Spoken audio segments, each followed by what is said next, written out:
On Raw Sapp, it is March 4th, 2020. This is the Wednesday Night War podcast at Fightful.com and FightfulPods.com. Really, anywhere you can get podcasts, we're here. A little bit of a programming note. Listing Your Boy did not take place today. Jimmy had a bit of a personal situation, so instead I did a free preview of our Fightful Select service. I did a Q&A for about 45 minutes. I do those all the time over at FightfulSelect.com. That's the most direct way you can support us. Subscribe over there. I had the NXT rundown. Basically everything, all the matches that were going to happen tonight, I had that up on Select very early in the episode of NXT. I got news on ROH, New Japan, and the coronavirus, Danhausen's contract status. So if you're interested in some non-main roster stuff, that's the place to be. Alex has 80 plus minutes on Sour Graps for Raw. First off, Alex, how? Well, I did. I'm probably a solid 7 just on the Spider Muppet. So, and that was one of the least consequential things that came out of there. And then I yelled about Ricochet a lot and that whole thing. So, See, here's the thing.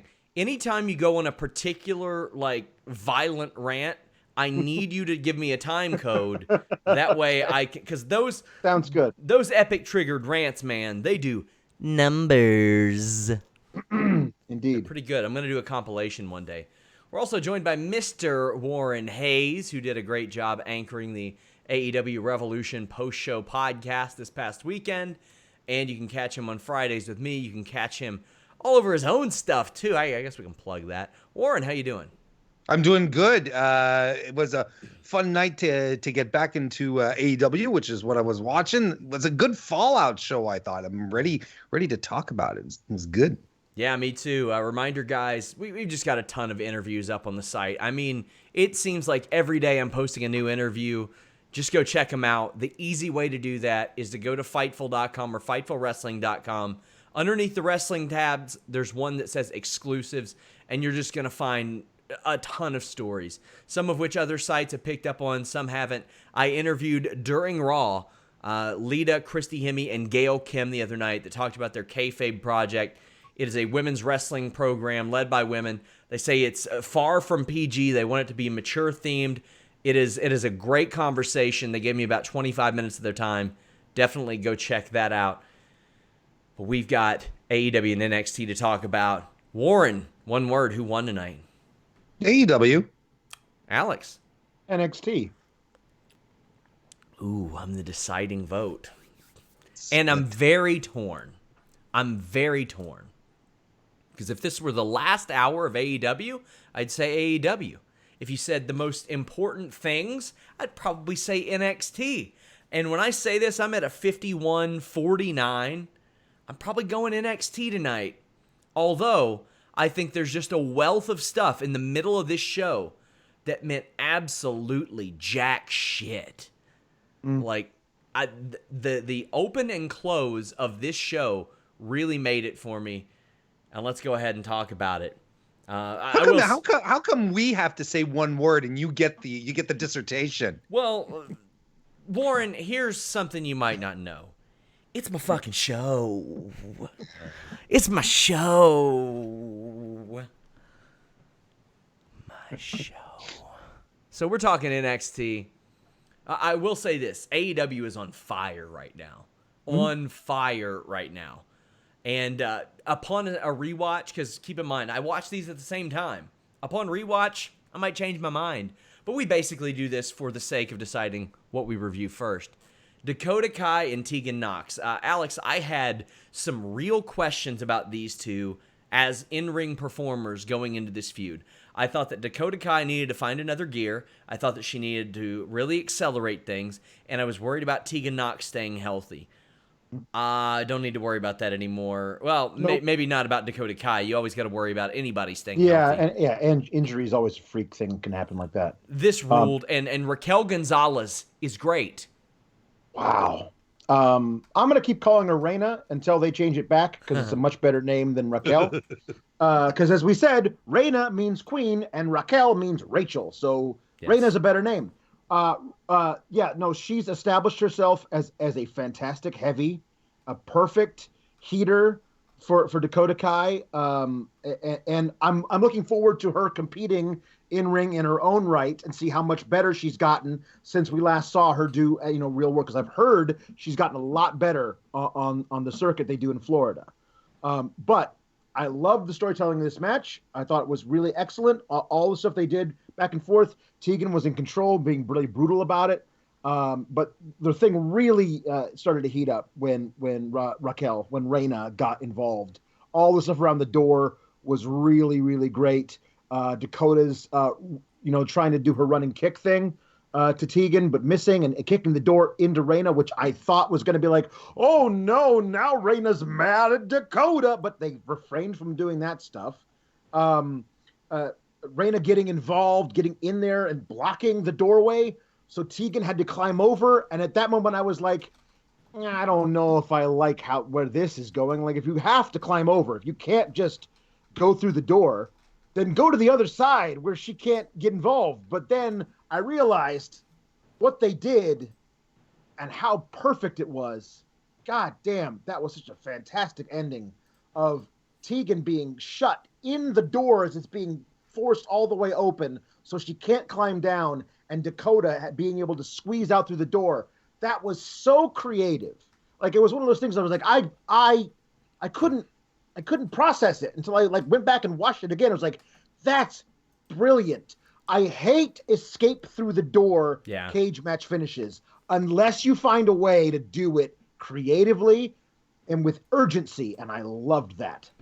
A very good finish. You mentioned on Twitter that this show had two of the more creative cage match finishes, and it's not like we've just seen a lot of cage matches in history. We've seen a lot of them lately.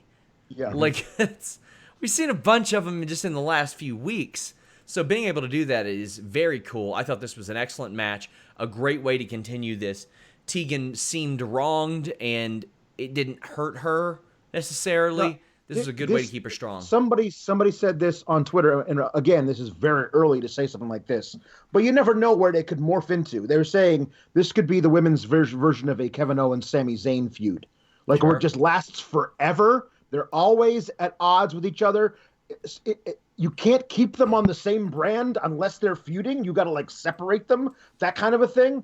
Because I think this is something that can continue forever, and you never know if one of them winds up with a title. The other one pops up to challenge them. There's a lot of cool stuff they can do there. If you guys are watching on YouTube, leave a thumbs up, subscribe, tap that bell for notifications. If you want your question or statement read live on the air, donate a super chat, help support the channel. Also, if you're listening on other audio platforms, or really any, head over to iTunes, leave us a nice review. We don't get as many as other people because we have a large portion of our audience on other platforms, so that stuff really helps. Warren, any thoughts on this cage match? It was a little bit controversial building up to, especially right after, a week after Corbin Reigns and the week following Wardlow Cody. I thought that they did really, really, really, really well. I was able to watch a good part of it because I was listening to the opening segment on AEW in the meantime. So I was able to look to watch it, most of it. I thought they did a fantastic job, especially for NXT, just on regular TV. I love the spots. The high spots were perfect. Nothing ridiculous. Just a good old fashioned crossbody from the top rope. And like you guys said, like Alex said, the ending. I dug the ending so much. It was really, really good. I would be completely okay if Tegan Nox and Dakota Kai were to fight forever, essentially, because they just have chemistry together. Everything they've done so far works. So why not just tap into that whenever the well runs dry? I'm really okay with it. I loved everything about this. I kind of miss chaps wearing bull rope toting Reina Gonzalez, to be perfectly honest. I think she looks a little too ordinary, but she's perfect for her role, though. Yeah, she's been doing great in this role. We get a video package narrated by Finn Balor about Walter and Imperium. I had somebody ask me, do I think this will happen at Mania weekend or I think it was Dublin? I think it happens at both, Alex. Yeah. I mean, I think that they can easily run this back with cool, different stipulations. Do one where, but I mean, there's obviously got to be a Reyna versus Tegan match at some point. Sorry? I meant Balor and Walter. Oh, sorry, man. Pay attention, Alex. What? Sorry. This is why you get paid the mediocre bucks. This is true. I think Walter and Finn has the potential to be something really special because Finn is such a great tweener right now. Like, he's obviously the babyface in the feud with Walter, but as soon as that's over, he can go right back to being this ruthless, leather-clad, like he's just great. He's the best Finn we've seen under the WWE umbrella right now. This video promo was excellent, and this is one of those things you could really ride through and figure out where you want to go with it, because Finn's money right now, and people were talking about how he gets to get pulled back over to Raw or SmackDown now that he's finished slumming it in NXT. I'm like, no, like I don't trust those people to handle this Finn well at all. Like, he'll be right back to popping collars and doing his little thing to the crowd in like 2 weeks, and it won't work anymore. Chelsea Green defeated Shotzi Blackheart. This is just a way to get Chelsea some wins, and after the way they introduced her, I feel like they kind of needed to. Yeah, no, she lost too many weird matches along the way. She needed to get a win. This is one of these things. Have they been specific about how many qualifying matches there are for how many spots in this number one contenders ladder match? Because like I don't know, but I kind of would have liked to have seen both of these women in that match. I think Shotzi would have been a really cool, different type of woman to be in that kind of a match. And also, it's about time they started using Chelsea Green properly, because she's fantastic. Like, I would have liked to have seen both of the women in there. But if you made me pick one, I'll say Chelsea, because I think her ceiling is probably higher considering all the amazing stuff she did in Impact.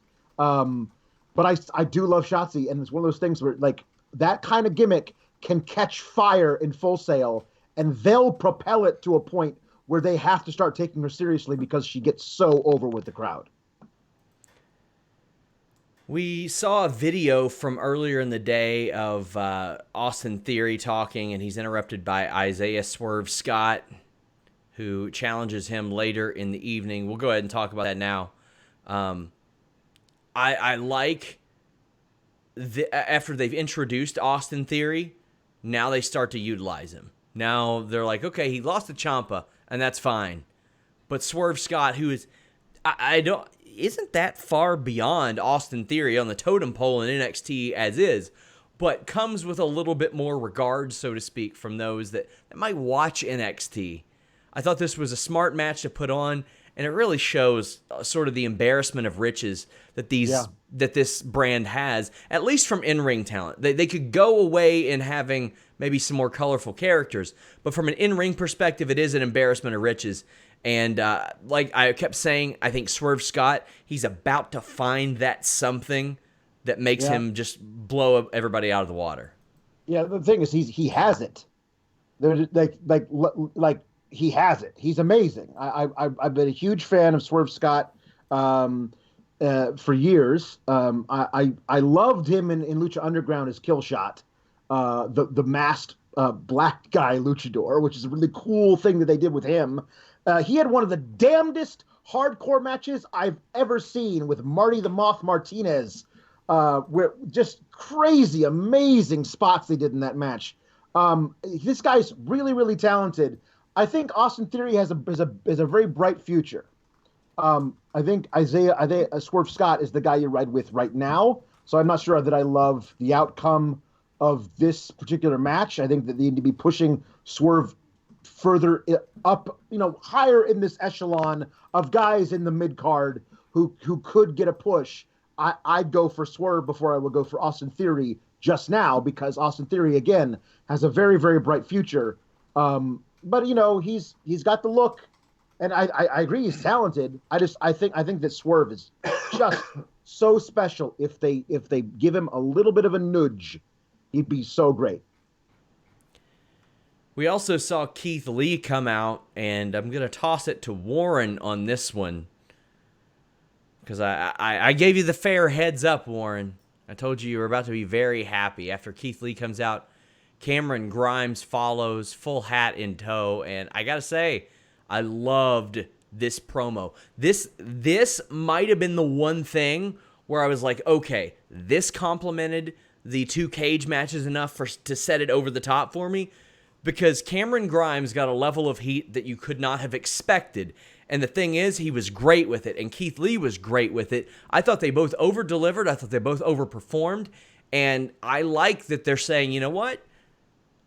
Title match next week. Let's rock with it. Let's go. Because Cameron Grimes is going to deliver in the ring, too. There's a whole lot of people that I don't think understand what exactly he can do in the ring, and they're about to find out. The first and foremost, I think if we go back to when Cameron Grimes debuted last year, he had a couple of disastrous initial promos. I don't know if y'all remember, but his first promos it wasn't that at all. So I was a little anxious when I saw him come out with the microphone, but he handled himself wonderfully. And Full Sail is full on against him. This was fantastic heat that he got. This kind of reminded me, on a smaller scale, of course, of that infamous Elias Kevin Owens promo that we got, where both guys are just sitting there and they can't say a single word because the audience just wants to murder them. I adore the fact that Full Sail are completely against Cameron Grimes because he has this elevated sense of fashion that they just cannot, that they are unable to completely comprehend. So all they can do is hate on him instead of embracing him for the glorious fashion plate that he is. Alex, title match next week. Yeah, it's going to be good. It's going to be a really great match. This is the kind of stuff they should be doing on NXT all the time. Great TV matches with titles on the line. Let them change hands a couple of times. Not in this case, but I think there's no reason why you couldn't have a title like that. You should watch NXT knowing you're going to get at least one title match because they've got 4 of them. Not obviously not during Mania season, but once that's over, you can just have random title matches. You're going to get a title match every week on NXT, and once a month, something crazy happens. You know, like you could do a lot of fun stuff, which is why it becomes appointment viewing, because you always know something's going to be on the line, and you never know what might happen. That create that kind of that atmosphere. Like there was a time way back in the Samoa Joe and Finn Balor days where they did a title change at a house show in Newbury, Massachusetts, and NXT all of a sudden for a while there, NXT house shows like became this thing. Like you never know what they might do at an NXT house show when they're on the road. That should be the feel of NXT TV. Like get people to come and watch the show live, because you never know when you might check Twitter and go, holy shoot, like who just became title, like the North American title holder. Like that could be a great thing they could do. Rob Wilkins says even Helen Keller could design a better hat, and she's dead. Forget all the other stuff. She's dead. That'd be very impressive. I'm very disappointed in you, Rob. Undisputed Era defeated Lorcan and Birch. Of course, this is good. Like, why? How is it not going to be good? Of course, it's great. Yeah. And of course, Undisputed Era win. After the match, Undisputed Era get on the mic and say that it's good to be winning again, and they're going to capture the tag titles, but they're interrupted by the Broserweights, who then get attacked by the Grizzled Young Vets. And I got to say, the Grizzled Young Vets are such a welcome addition, even though they definitely fit the white boy tag team mold that is NXT.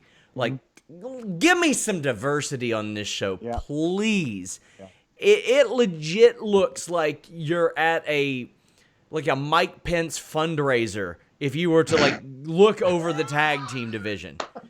It is it is disturbingly white, and I'm not saying that as like some kind of woke shit. I'm just saying like everybody's that looks the same. Yeah, I will say this. You got guys who are on Raw and and SmackDown openly asking to be moved to NXT so they could be part of the tag division.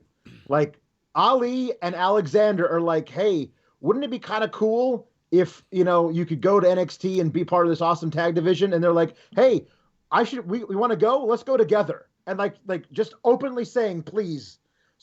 So there's certainly diversity out there that wants to be moved. I will say also, loved the finish.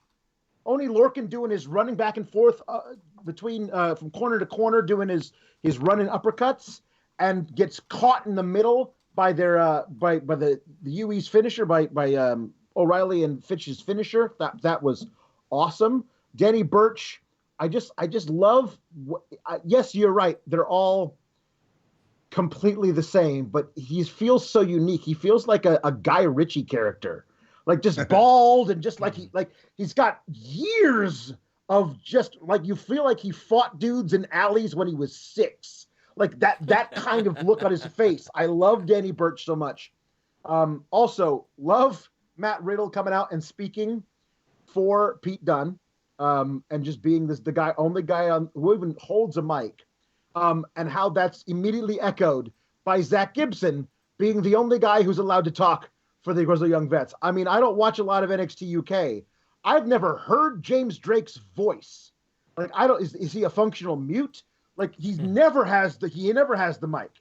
Gibson's great, but I honestly don't know if what Drake even sounds like. It would be nice to hear it at some point. You covered these guys for quite a while, so I mean, you know them very well.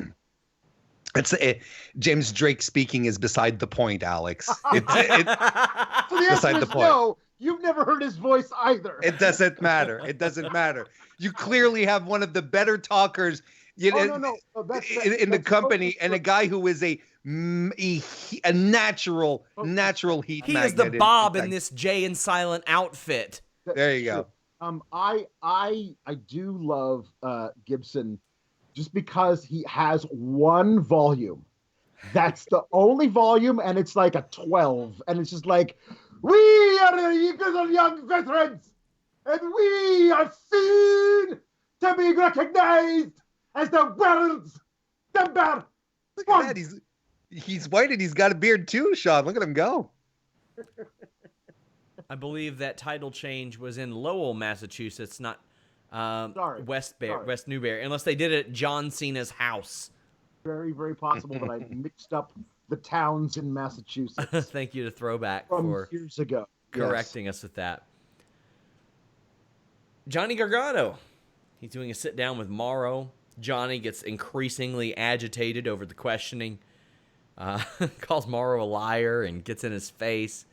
Morrow got upset and left, and Johnny grabbed the camera and says he's going to show everyone why and how Tommaso is a puppet master next week as we go to commercial. Your thoughts, Alex?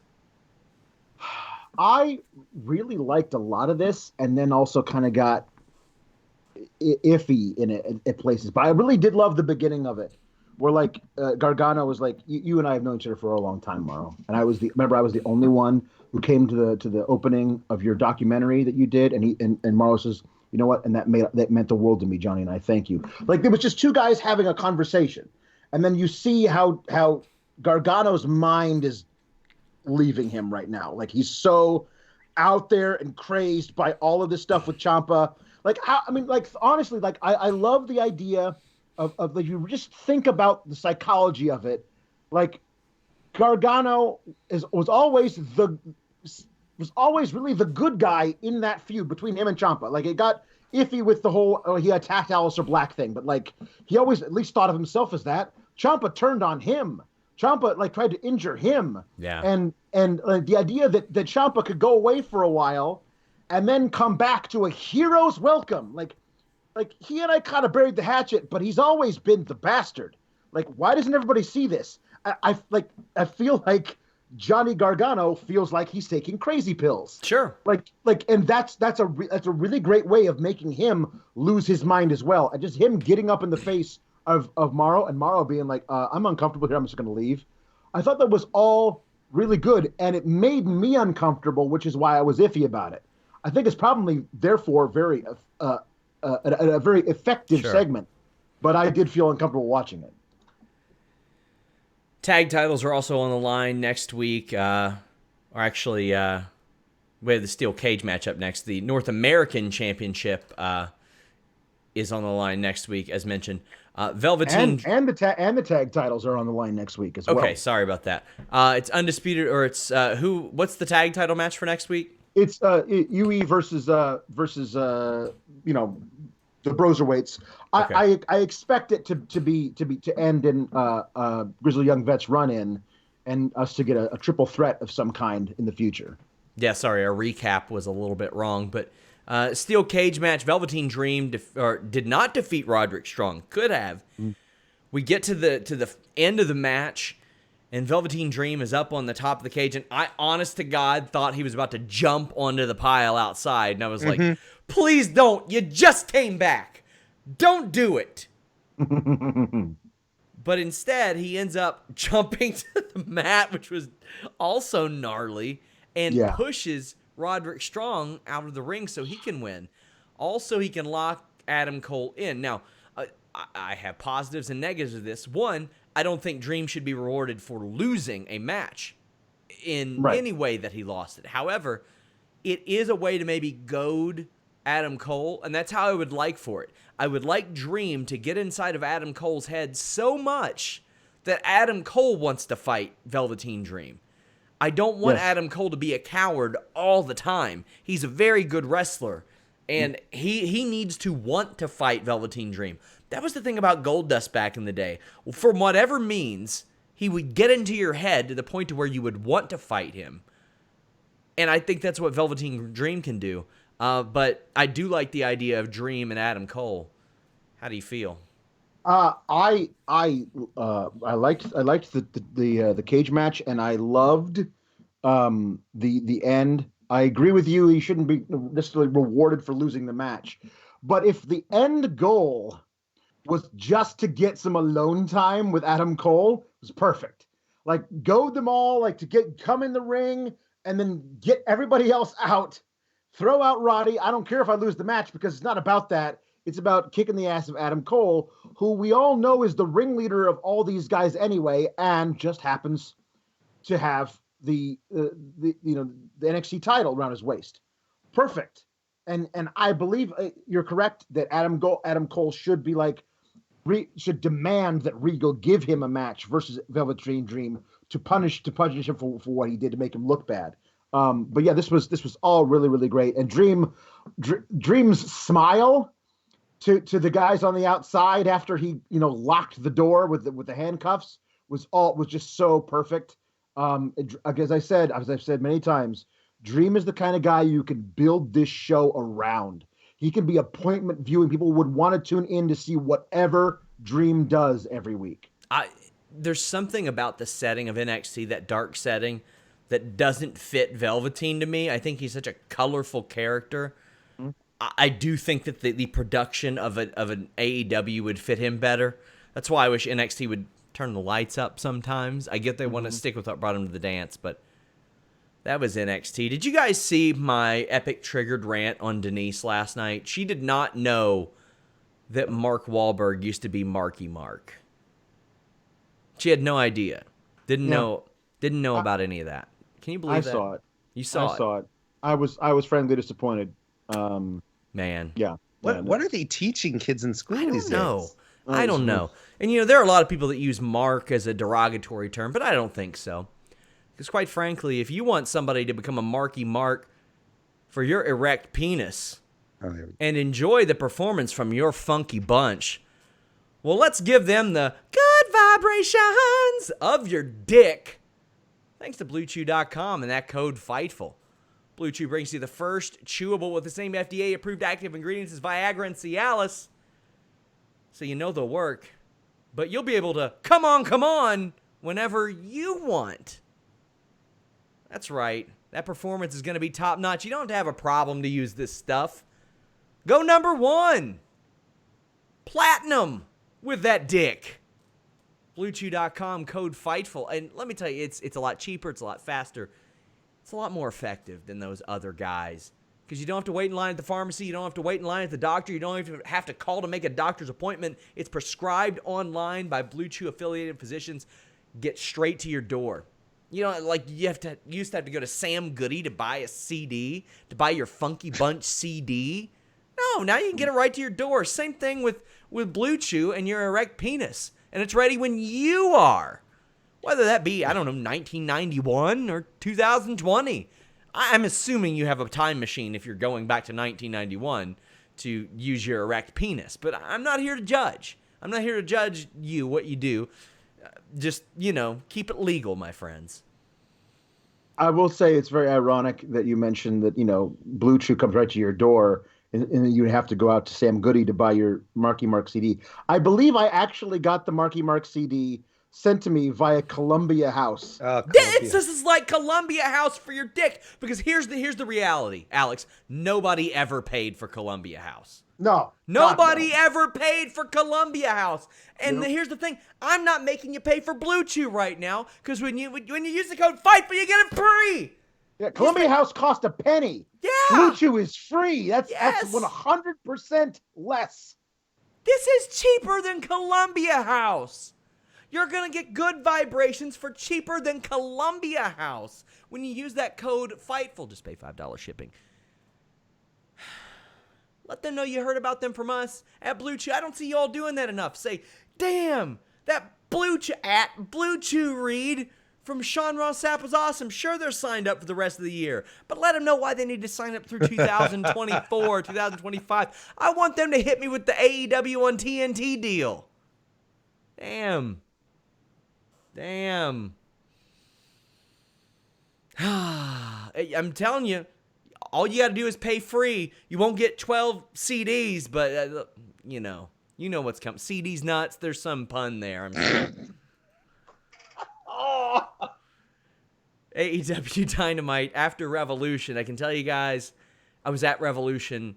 That show kicked ass. I have never, ever been a part of a crowd that delivers in the way that an AEW crowd delivers, and it happens every single show.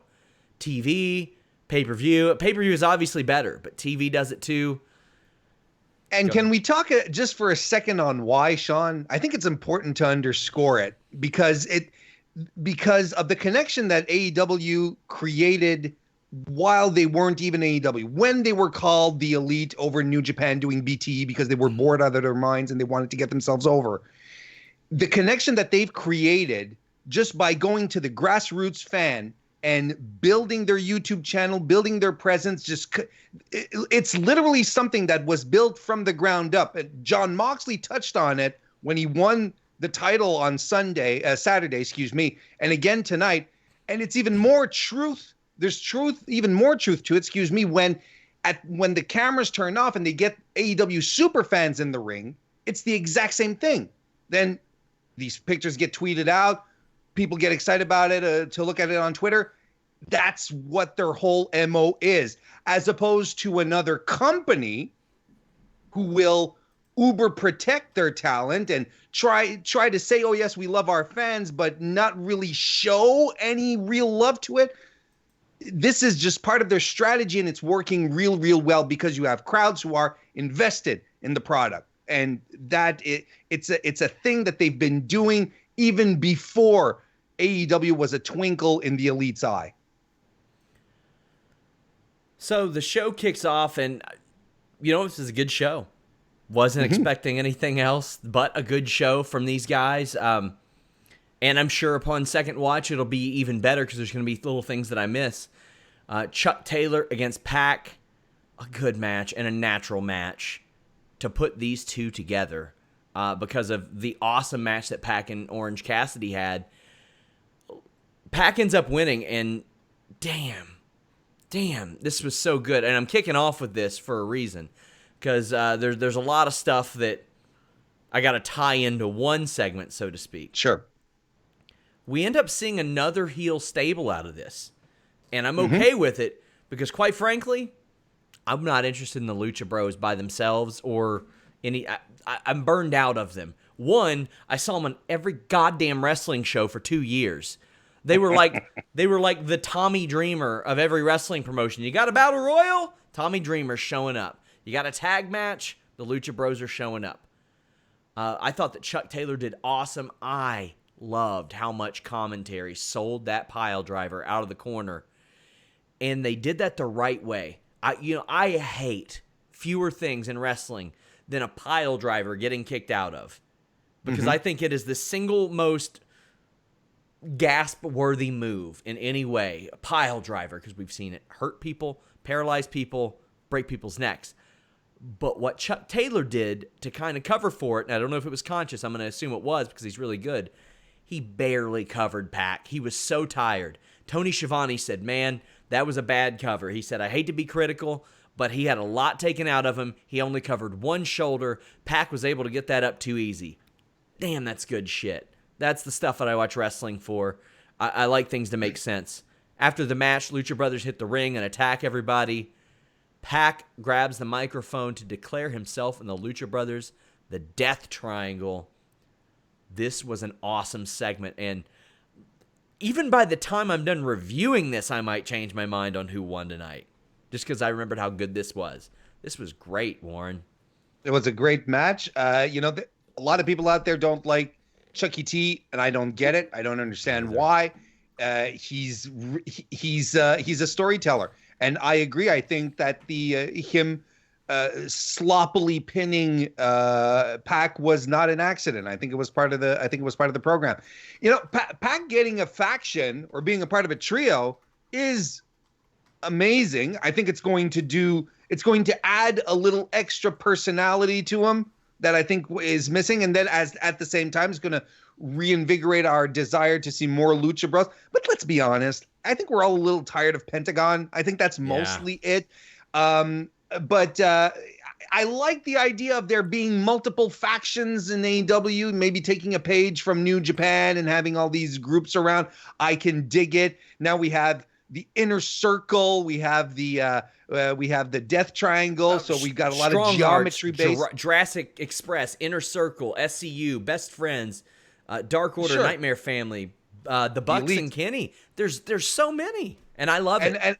And I think we should lean more into geometry-based geometry names as well, such as the Hellacious Hexagon, the Dodecahedron of Doom, the Salacious Squares, maybe Pernicious Parallelogram. We just could go on all night doing this.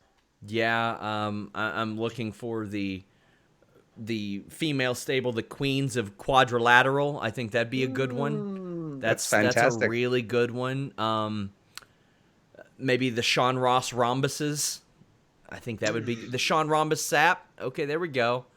I'm down for it. I like it. I just thought this was done really, really well, but it was so isolated from the rest of the show because there are certain topics we have to talk about in relation to the opening match. Colt Cabana, SCU, take on Dark Order, and I thought this was great. I was in the house for the Colt Cabana debut. They could not have picked a better spot to debut him on the pre-show where everybody could see and everybody could hear his superstar reaction. And I think Colt Cabana is an amazing hire. He can work in the ring. He can work on commentary. He can be a producer. Oh, by the way, if you need some help working merch, he's pretty much an expert in that field, too. Yep. You got a podcast on Thursdays? You ever need somebody to fill in for Aubrey or Tony Schiavone? Hey, he knows a thing or two about that, too. He's an awesome hire. I like that. Alex, I didn't get to hear you talk much about the AEW hire of Colt Cabana, but they've been busy lately. And they've been busy hiring some vets. I mean, Jake the Snake tonight, for the love of God. Lance Archer. They're bringing in some well-traveled people to complement these young guys. Yeah, I would have liked to have seen Lance Archer tonight. As advertised. As advertised. Colt Cabana has never been my jam, but I totally respect him and his work and what he brings to a promotion like AEW. I think that's all fantastic. The Jake Roberts thing is out of left field and totally interesting. All these people who we believe are debuting imminently. We had a thing today where it appears as though Matt Hardy is coming to AEW simply because by virtue of his Free the Elite spot with the Young Bucks. There's a lot of really interesting things happening with AEW. And as I said on Sour Graps last night, AEW presents a completely viable alternative to WWE for either guys who were there at one point, are there now and feeling unfulfilled or whatever. They can figure out a way, once they can get out of WWE, they can make a way to AEW, and it's a completely viable alternative as opposed to I'm going to go work the indies for a while. Like there's a completely viable alternative there, and also guys who are on the indies, maybe their end point isn't WWE. Mm-hmm. Maybe their end point is AEW. Maybe that's their goal. Maybe the guy maybe the kid who's breaking in at 17, 18 years old right now sees AEW as the place that he wants to go, not WWE. It's a really interesting time for wrestling altogether. Colt Cabana and SCU pick up the win, and after the match, Evil Uno gets on the microphone to say that heads will roll when the Exalted One arrives. Now, we'll briefly talk about the match, Warren, but today Matt Hardy did show up or actually the Young Bucks showed up on his show briefly. You have Brody Lee coming soon. At this point, I don't think it's either one of them. I think Matt Hardy's got to be a babyface with the way he's coming in. Well, we have to tie this into another segment because I have a theory. I don't look. That's fine. But look, Matt Hardy coming into AEW is probably the best, smartest thing he could do, other than going back to Impact, because it's not exactly the Impact that he left either. I always thought he might go back there because that's really where his renaissance happened, right? But it makes sense for him to head over to AEW. And I'm happy. And I'm happy that he's going to get to do something for a few more years, something that he'll feel fulfilled in, and that as fans, we know he can still contribute to. So that's going to be important. And you touched on it with Colt Cabana. Bringing a guy like Matt Hardy in, guys who can produce, guys who are super creative. Colt Cabana, yes, he can go in the ring, but he, like you said, he's a jack of all trades. He's a master of a couple, and it's a long-term hire for them. They clearly didn't hire him just for the in-ring.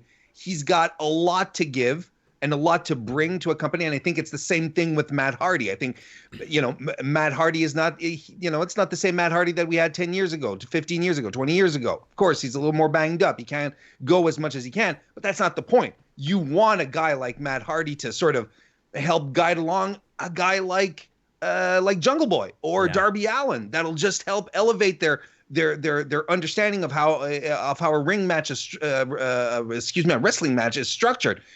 It's fantastic stuff. It's absolutely fantastic stuff. I liked the match too. I love the match. Yeah, it was good.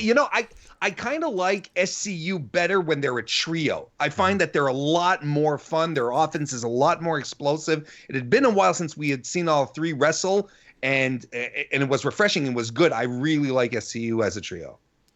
Big Swole squashed Leva Bates, and to be quite honest with you, as wonderful of a person as Leva Bates is, it's the right use for her.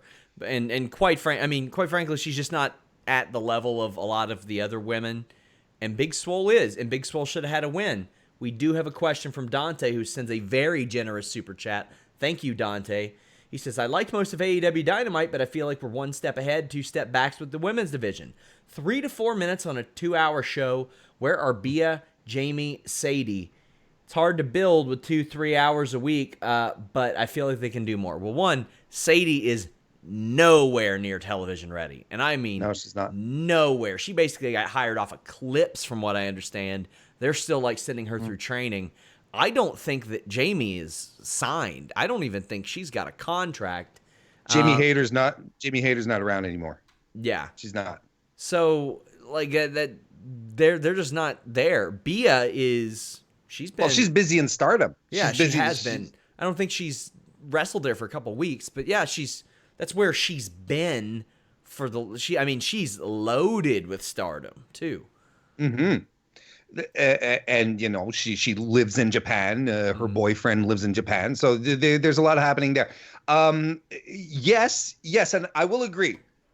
But if we are going to take what happened this evening in a bubble, This was exactly what they needed to do with Big Swole. And it's something that they need to do with a lot of their talent moving forward. Just give them squash matches, they don't always have to be 8 to 10 minute competitive matches, especially in the case of a talent like Big Swole, who is power offense, who is meant to be a powerhouse.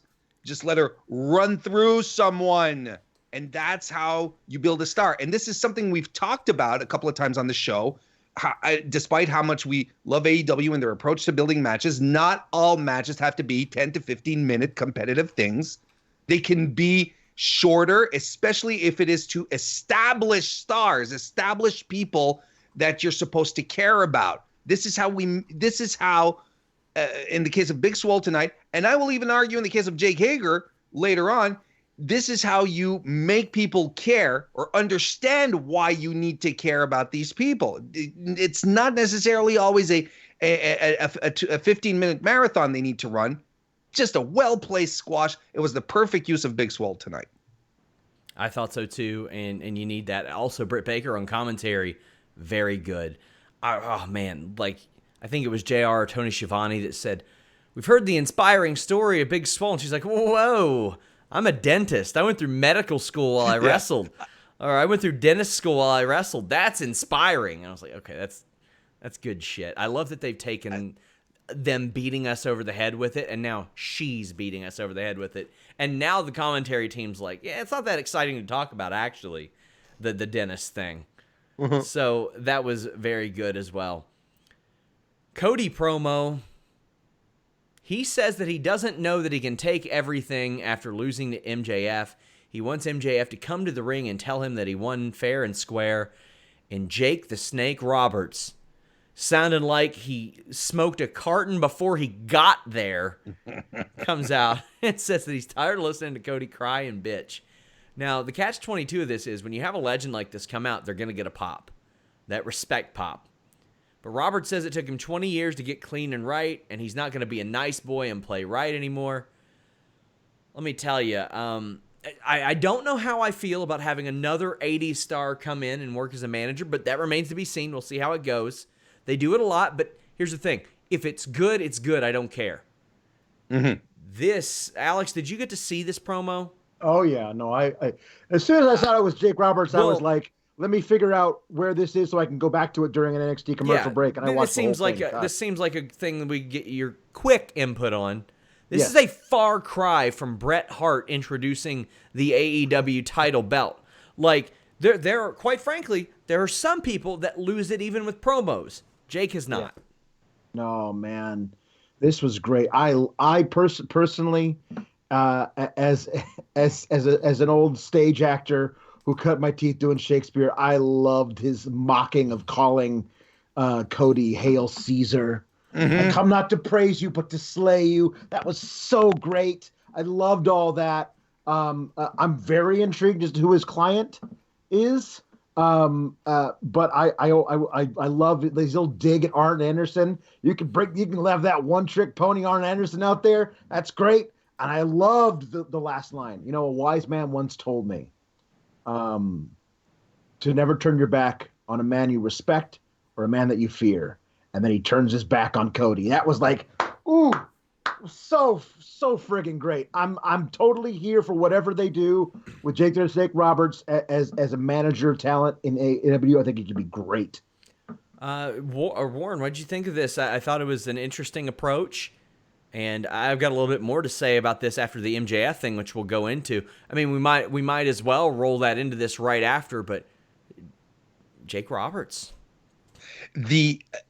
I loved how he came out and just went right into business, you know, and honestly, this is not something that I don't think any of us really expected, because when you see the legends come out, usually it's like, yeah, good job, kid. It's good to be back in the ring. Jake Roberts was like, you know, at first I thought he had a runny nose, but it turns out he was just smelling the ring. I thought he was like, give me a Kleenex, someone. But he just goes right into it. I'm not here to listen to you complain. You lost a match. You got whooped. You know, it's okay. So he's giving him a harsh lesson, but no, he picked it up a notch, and he said he's not just here to say toughen up, kid. It's like, I'm going to take you down. I'm Yeah. here to ruin you. I'm not here to take a piece of the pie. I'm here to take your piece of the pie. Wow. Okay, this is, and I thought it was super captivating. And this is where I think the Dark Order thing rolls in here. I'm starting to think that Jake Roberts is the Exalted One. It would make absolute sense. And just because Evil Uno, when they lost the match at the start of the show, when they lost the match, he said the Exalted One is going to be pissed. He says he's going to be really, really angry. Well, we got a really, really angry Jake Roberts who comes in and not only says, not only puts down Cody, but is like, I'm here to tear this stuff down. I'm going to destroy what you have built, kind of thing. So I think there's a connection that happened there. I would not be surprised if Roberts was revealed to be the Exalted One, just off and if that's it, then they dropped two very subtle hints this evening. And if that's where we led to, well, by God, I'll be enchanted. I think it'd be a great payoff. I don't usually answer questions that aren't in super chats, but this one was so ridiculous I wanted to point it out. They said, why does WWE get shit on for using legends, but AEW doesn't? I must have missed Jake Roberts, Tully Blanchard winning the fucking title. Hey, title. You can also tune into my NWA recap show, which I do on youtube.com/Mr. Warren Hayes. And I give NWA the same amount of crap for their use of the Rock and Roll Express. We trash them all the time about that. We were like, man, do they really need to lean into that so much? No, they don't. Man, DDP was used in a tag match. That was it. We do have a good super chat. James O'Work says, for AEW, who could they snag up that maybe has some big name recognition?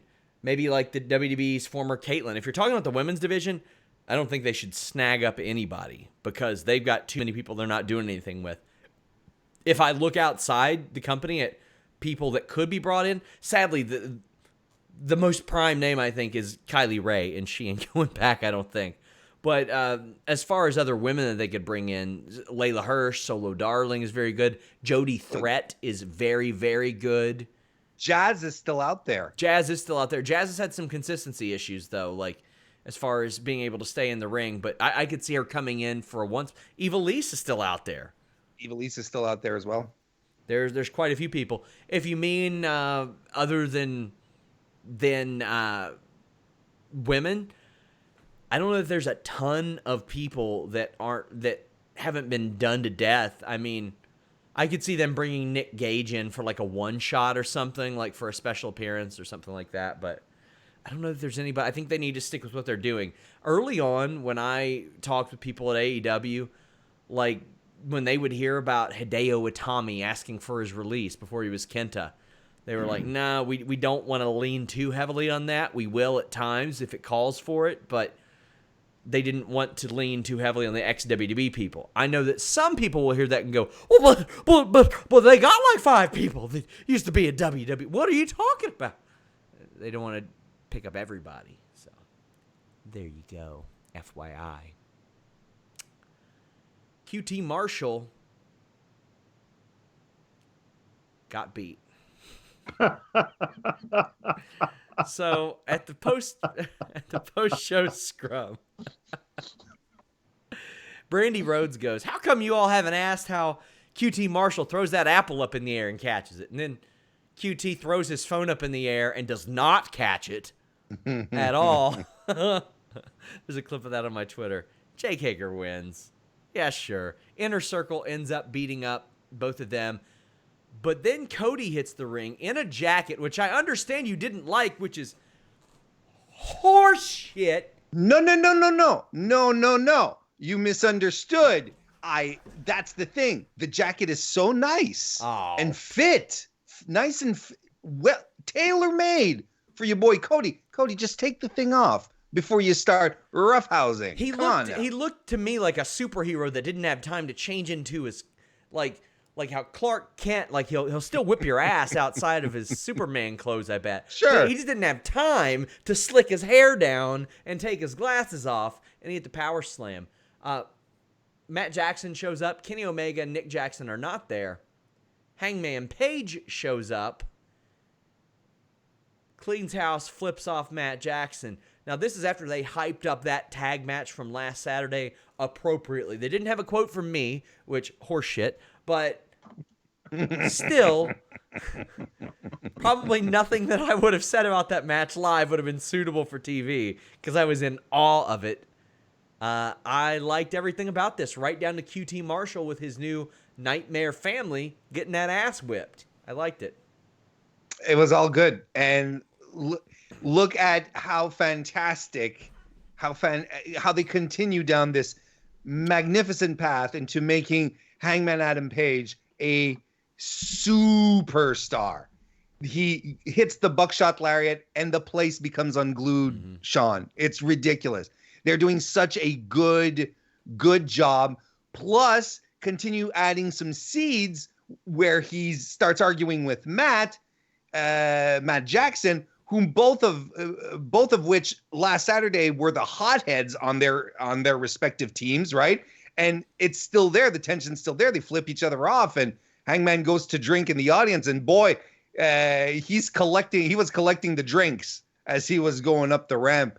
He had his hands full, had some in his mouth. That's fantastic. Look, he's trying to get that coronavirus. So anyway, Adam Page is really, he's fantastic. I mean, they're doing such a good job with him. Good job. We see highlights from Nyla Rose and Chris Statlander. So that was the extent of Nyla on this show. Shawn Spears and Tully Blanchard, which if you didn't watch Dark, you might not even know that the storyline was going on, but Shawn Spears has been looking for a tag partner. I like this. If you don't have anything for him, at least pretend like you have something for him, especially considering he made the jump. I like that. MJF and Wardlow appear on screen. MJF says that he went from protege to prodigy. Talked about pinning shoulders to the mats and banging rats. Had an I pinned Cody shirt. Then called out Moxley. I love that they are effectively ending, for now. I had so many people go, well, they can go back to it. No shit, Sherlock. They are ending Cody and MJF right now. And the thing is, it's went on for 4 months. It was a long feud, but we saw one match. We didn't see it 11 times. We didn't see it like Roman Reigns and Baron Corbin to the fact where 5 years from now, if they do that match again, we're all going to go, if they don't have Reigns versus Corbin again till 2025, when they book it on an episode of Raw, we'll go, that in 5 years, if we haven't seen MJF and Cody, or if we have, there's a good chance we're going to go, cool, I remember this. Mm-hmm. What's one of the greatest things that is now part of the AEW repertoire? Blue Chew, dicks. It's the go home before the pape. Everybody's out brawling with each other, like storylines that don't actually intersect because there's a giant brawl. Everybody's going. So the one time the MJF and Cody bump into each other accidentally and then have a stare down, and that's the first time we've seen them do that in 6 months, the crowd at an AEW arena is going to come unglued. And they don't even have to come to blows right then. They can do it again 6 months later. And when they finally reignite that feud, it's always going to be white hot because of that bubbling hatred they have for each other. Mm-hmm. It's perfect. It's perfect. Don't change what you're doing with these with this feud. It's so great. I love it. Warren, how'd you feel about this? They're moving on. It's the right thing to do. It's absolutely the right thing to do. They've elevated MJF into a credible main event heel, legitimately. You know, my only quibble with the match, my main quibble with the match is I really think MJF should have won clean. I really do. That would have added so much more to all of this. But that being said, moving on here, going up against Moxley, being his first contender or challenge, because I like how he also mentioned, I'm going to become the number one contender, because wins and losses matter. So he's still undefeated as well. let's go. Let's take this down that road. If both Moxley and he remain undefeated in singles competition right up until they butt heads, and they've got another layer on top of that, it's I think this is the one that that kind of writes itself. Yeah. Main event segment. Now, earlier in the night, Moxley had been confronted by Jericho, who said that he would go on a 60-day hiatus if he lost tonight in a tag match, the Inner Circle, Sammy and Jericho against Moxley and Darby. And spoiler, he didn't lose. But I think we all kind of expected him to, Warren. And that's the beauty of it. That's the beauty of it, because while he was saying that, did you notice the audience was chanting "Fozzy sucks"? Yes. As he was saying that, because we're all so smart. We've all checked their tour dates before coming to AEW, and we all know what. Yeah, if you had smart asses, you would notice there are no Wednesday dates. Exactly. Which I thought was fantastic. Even then, I still doubted it, Warren. Even then, I was like, all right, he's taking a break for 60 days. This was a swerve of a swerve, bro, only it was good. They took out Moxley at the beginning of the match. Darby worked from underneath the whole time. Darby looked no worse. In fact, he looked much better because he didn't stop the entire time. This ruled. Darby Allin, we've mentioned this before, but Darby Allin is the first homemade AEW star. Like the guy that was plucked out of the indies and was put on this big stage, never worked in Japan, in New Japan or whatever, wasn't part of the elite, and they're just turning him into a mega star. It's ridiculous. Everything that happened tonight was to shine a light on him, and man, everything he does feels crisp and meaningful. That's the thing, that everything he does, you know, he puts the suicide in Suicide Dive. Yes. You're excited to see him do it because he has a complete disregard for his well-being. Everything right down to his own hot tag. He hot tagged himself. It was great too. At the match, it was fantastic, and people bought into it. Everyone popped. The guy has a natural charisma. I'm going to tell you one thing. I wish JR would tone down on the Enigma stuff, because yes, JR, we get it. We get who he reminds you of. That's fine. We're good. But let the guy live on his own. He doesn't need to be under the shadow of another former young daredevil who had who had complete disregard for his own well-being as well. The whole match just worked so fantastically well. Sammy Guevara and Chris Jericho, I feel, really legitimately like each other. You know, because they take the time to appreciate what they're doing. They clown with each other in the ring. Yeah, and it feels natural. It just feels, it doesn't feel forced or part of a script. I enjoyed this main event a lot. It was a really good match. And they put Moxley through a table at the end, and it was amazing. No, wait. They shield bombed him. Yes. Through a table. Yes, that was an amazing touch. The little things. We have a super chat from John Wilson saying, can we claim Mox the first Cincy champ since 1990? Is this John Milkson? An IRL friend of mine who I caught stealing pizza out of one of my other friends' homes? I'll do it. I'll post the video. Can we claim Mox the first Cincy champ? John Milkson? No. Because Rich Franklin was UFC champion, I want to say 2005, 2006, and he was a damn good one too. He's from the Cincy area. It is Milkson. Damn it! My IRL peeps are hitting up my podcast. Well, guys, leave a thumbs up, subscribe. Did a Q&A today. It was a good one. It was a fun one. If we don't do the Listen Ya Boy this week, you got the Distraction podcast, hopefully with Joe Holbert and Jeremy Lambert. Jeremy Lambert's been on his deathbed, but as a wise man once said, can he play? And I think he can. Alex, what do you got going on this week?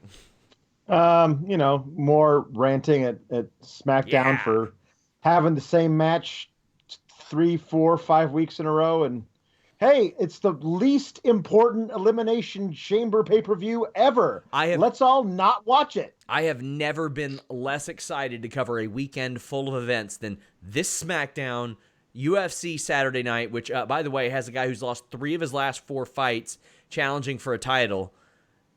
And then Sunday's Elimination Chamber. And then I just get this feeling that Raw is going to complete the quartet and suck a big fat ass on Monday.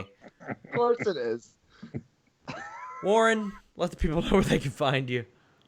YouTube.com/Mr. Warren Hayes. Thursday evenings, 9 p.m. Eastern. I record my podcast live right there. So come on over. It's going to be a good time. I will be here on Friday evening to chat with Sean about all of the proceedings here. So at least we have each other. Yeah. Subscribe to FightfulSelect.com. It's the most direct way to support us. Until next time, make sure you get your tickets. Sean Ross Sapp, Serve Tall, presented by Primetime Pro Wrestling. Thursday, April 2nd. Doors open at 2:30. Get the tickets. Got lots of cool announcements coming up. We're out.